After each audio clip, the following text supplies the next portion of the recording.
Bismillahirrahmanirrahim. Assalamualaikum warahmatullahi wabarakatuh. Halo anak-anak ibu, siswa-siswi kelas 8F dan kelas 8G. Apa kabar? Mudah-mudahan kalian semua masih senantiasa dalam keadaan sehat ya.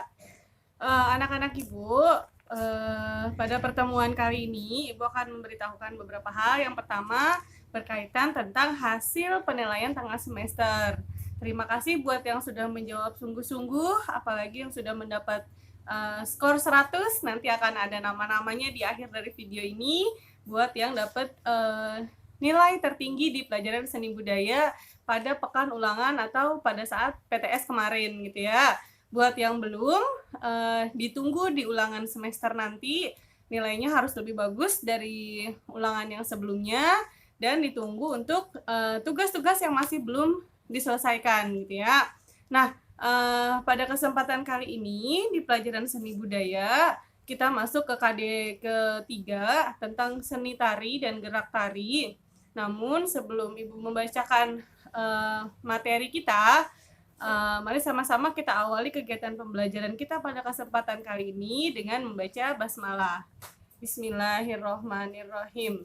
Oke, anak-anak ibu, pada pertemuan kali ini kita masuk di materi ketiga, bab 3 dan 4, sampai menjelang ke ulangan akhir semester nanti. Di bab 3, kita akan mempelajari tentang tari tradisional yang terdiri dari keunikan gerak tari tradisional dan iringan tari tradisional. Setelah itu latihan ulangan. Kemudian nanti di bab 4 kita akan mempelajari materi tentang seni pantomim yang terdiri dari teknik dasar pantomim dan menyusun naskah pantomim. Jadi ada 2 materi lagi sampai nanti menghadapi ulangan semester ganjil ya. Nah, tujuan pembelajaran kita pada kali ini adalah yang pertama di bab 3 untuk mengetahui apa itu tari tradisional, kemudian untuk mengidentifikasi hal-hal unik yang terdapat di tari tradisional, dan yang ketiga mengaplikasikan gerak tari tradisional serta mengapresiasikan gerak tari tradisional disertai dengan iringan musik. Itu untuk di bab 3. Pada pertemuan kali ini, Ibu akan menjelaskan secara singkat tentang kurang lebih rangkuman materi di bab 3.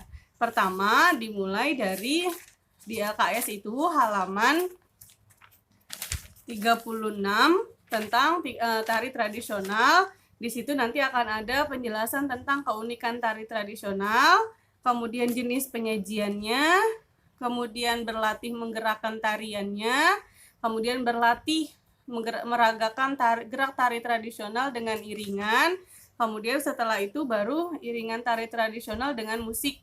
Jadi nanti satu persatu akan dibahas lebih jelas di pertemuan berikutnya. Pada pertemuan kali ini Ibu hanya akan membacakan rincian materinya secara garis besar agar dapat dipahami untuk kedepannya ya.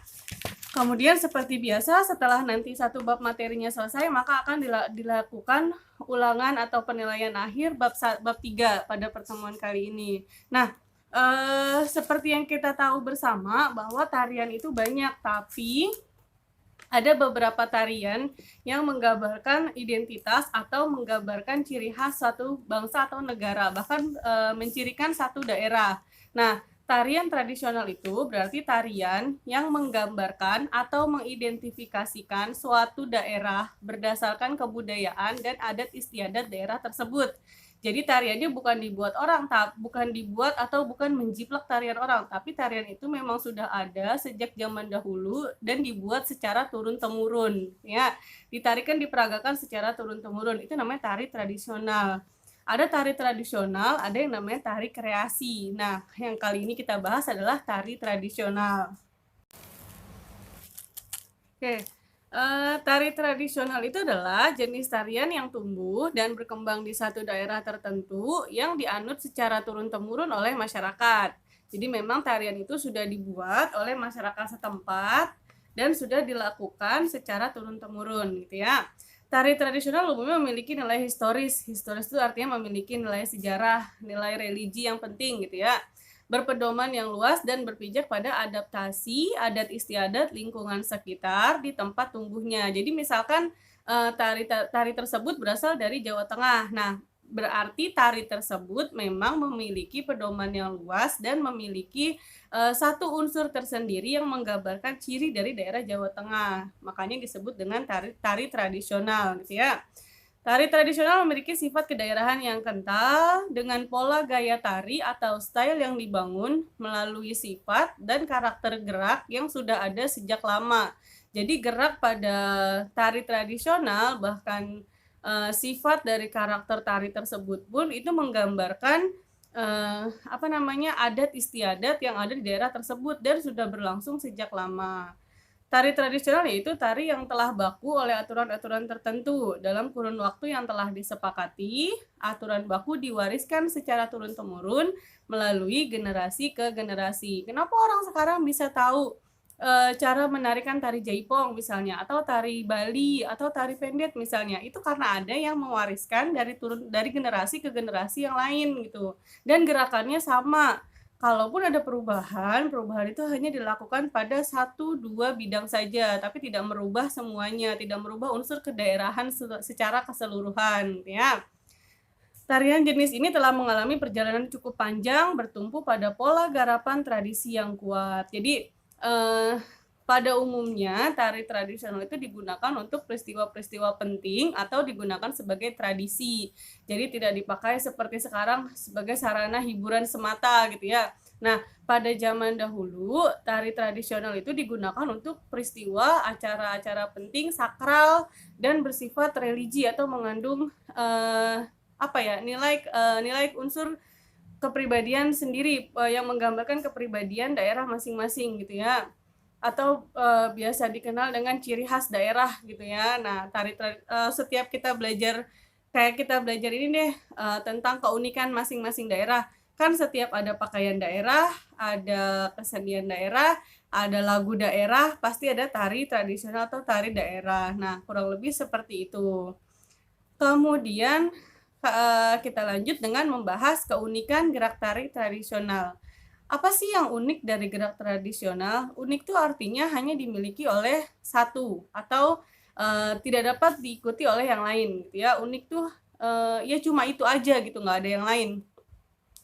Setiap tari memiliki keunikan gerak, tari pasti bergerak ya. Keunikan dapat berubah gerak pada bagian tangan, gerak pada bagian kaki, gerak pada bagian kepala, atau gerak pada bagian badan. Contoh, misalkan tari kecak keunikannya di mana? Tari Bali, tari pendet tuh keunikannya di mana? Tari jaipong. Nah, itu hanya mencirikan satu keunikan dan tidak dimiliki oleh tari yang lain. Itu namanya unik.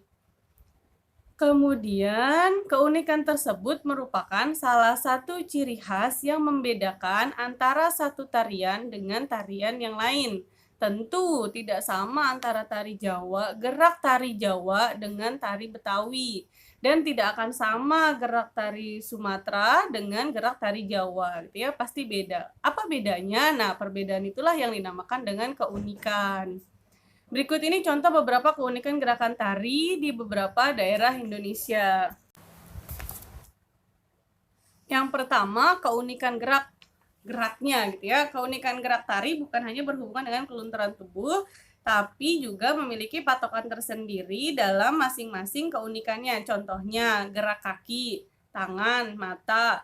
Selain itu, gerakan sikap pada posisinya juga berbeda-beda. Misalnya pindah-pindah gitu ya. Kalau dia berdua atau bertiga, posisinya berpindah gitu.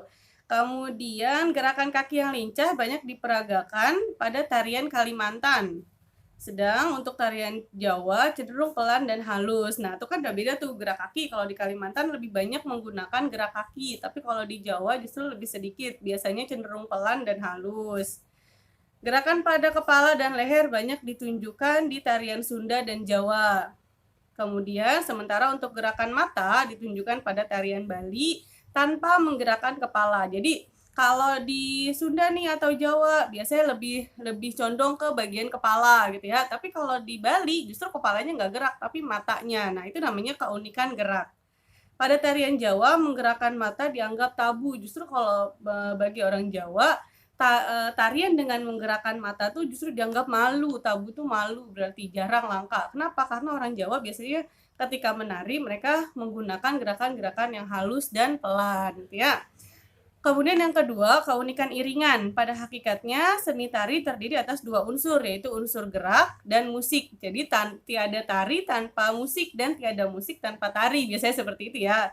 Tapi biasanya musik banyak juga sih yang nggak pakai tari. Nah, dalam musik tradisional biasanya sering diiringi dengan tarian. Ya, tari tidak akan lengkap tanpa iringan musik. Ekspresi jiwa sebagai ide yang ingin disampaikan lebih terasa kalau ada musiknya, gitu ya. Karenanya musik iringan harus sejalan dengan gerakan tari yang dibawakan. Jadi musik dengan tarian yang dibawakan itu harus beriringan, harus harus sesuai gitu ya, harus sejalan. Supaya apa? Supaya terdapat chemistry atau terdapat kesatuan yang utuh sehingga tarian tersebut dapat dinikmati. Jenis iringan musik untuk masing-masing tari daerah tentu sangat berbeda sesuai dengan karakter gerakan. Iringan musik gamelan sangat cocok untuk mengiringi tari Jawa. Nggak bakalan cocok musik gamelan untuk lagu Sumatera. Kenapa? Beda gerak tari dengan musiknya, gitu ya. Kemudian bahkan sesama iringan gamelan juga berbeda-beda. Ada gamelan Jawa, gamelan Sunda, dan gamelan Bali. Jadi walaupun kayak kita belajar di pertemuan sebelumnya, alat musik gamelan itu kan macam-macam. Nah, pas gamelan Jawa ya cocoknya untuk lagu Jawa gitu kan. Nah, ketika gamelan Bali ya cocoknya untuk lagu Bali supaya apa? Sama sesuai gitu ya. Terakhir, keunikan busana. Tanpa dukungan kostum, suasana tari tidak akan muncul dengan baik. Kayak misalkan kita mau nari Jawa tapi kita hanya pakai pakaian biasa, pasti tidak akan menarik gitu ya. Apalagi kalau tarinya misalkan tari saman yang memang menggunakan busana atau aksesoris yang banyak, yang mencolok seperti itu. Masing-masing tarian harus disesuaikan dengan jenis irama, gerakan, dan tujuan tarian tersebut. Pada awalnya busana yang digunakan adalah busana sehari-hari karena tari tradisional kan, tapi pada saat ini tari tradisional dipengaruhi budaya daerah setempat dan kostum mengikuti busana daerah. Biasanya kalau nari tradisional pakaian yang digunakan pun menggunakan pakaian adat daerah masing-masing gitu ya. Misalnya tari kijang, kemudian tari merak. Tari merak tuh kan penarinya pakai baju yang mengkilap seperti ekornya burung merak gitu ya. Nah, itu mencirikan pakaian atau busana yang digunakan. Oke anak-anak ibu, ini hanya pengantar materi. Materi lebih lengkap akan dijelaskan di pertemuan berikutnya. Sekedar gambaran bahwa materi kita sampai ulangan tengah semester ada 2 bab lagi, yaitu seni tari dan pantomim. Jadi disimak baik-baik materi yang ibu sampaikan. Tetap semangat belajarnya karena sekali lagi ibu ingatkan, belajar online sama seperti belajar di sekolah. Hanya saja kita tidak bertemu secara langsung gitu ya. Kerjakan tugas yang disertakan bersama dengan video ini di link yang ibu kirimkan. Sekaligus absen. Tetap semangat, tetap di rumah aja. Kita ketemu lagi minggu depan. Terima kasih. Assalamualaikum warahmatullahi wabarakatuh.